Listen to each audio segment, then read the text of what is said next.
Ifrit, the Infernian. He doesn't share the Glacian's fondness for mankind. But you can expect a warm welcome.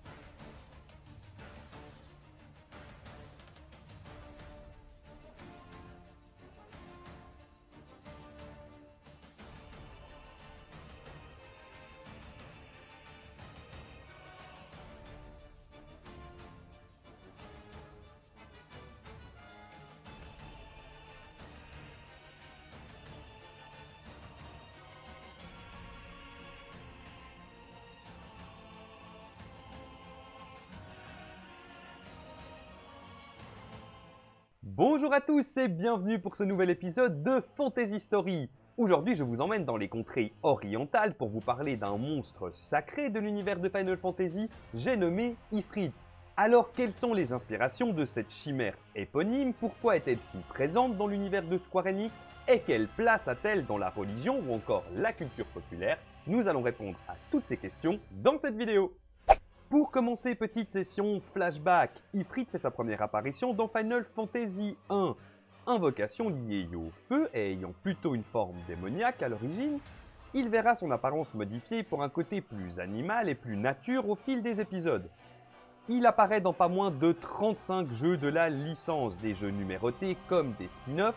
Il est largement considéré comme un membre permanent du panthéon des chimères, à l'image de Shiva ou Ramuh, et est rapidement devenu une icône incontournable de la série. Comme vous vous en doutez, les inspirations d'Ifrit sont puisées de la réalité. Et cette fois-ci, c'est du côté de l'islam et des langues sémitiques qu'il va falloir se tourner.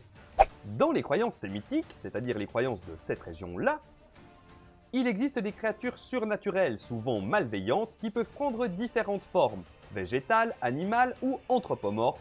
Il s'agit des djinns.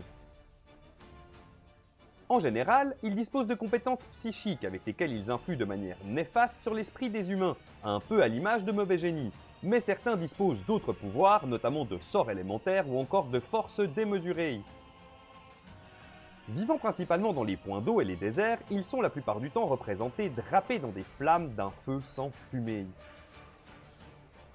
Il en existe 3 types dont le Coran parle dans ces termes. Il y a 3 types de djinns, un type qui vole constamment dans les airs, un autre type qui prend la forme de serpent et de chien, et un autre type qui n'est pas capable de voler et qui réside à un endroit précis ou erre ici et là. Sans aller plus en avant dans la théologie, c'est le 3e cas qui nous intéresse pour cette vidéo.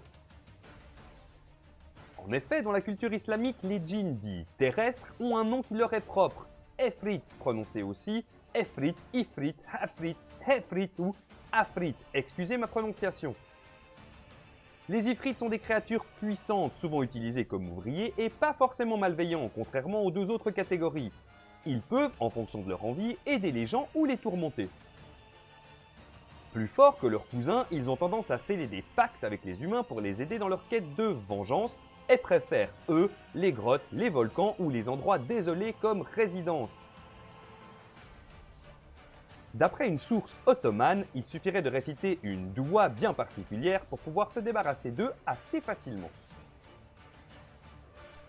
Aujourd'hui encore, les djinns sont très connus et populaires dans les cultures sémitiques. Il existe de nombreux cultes autour de ces êtres, aussi bien pour les invoquer et profiter de leurs bienfaits que pour s'en défaire. En croisant rapidement les informations, il est évident que l'Ifrit de la culture Final Fantasy et les djinns et les Efrit de la culture islamique sont clairement liés. Les scénaristes se sont inspirés de l'un pour créer l'autre et on retrouve tout ça aussi bien au niveau du background que du character design du personnage.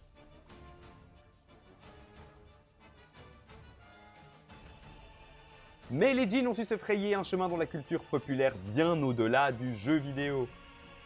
Au cinéma, par exemple, les djinns sont légion, mais la licence la plus connue est sans doute la série de films Wishmaster.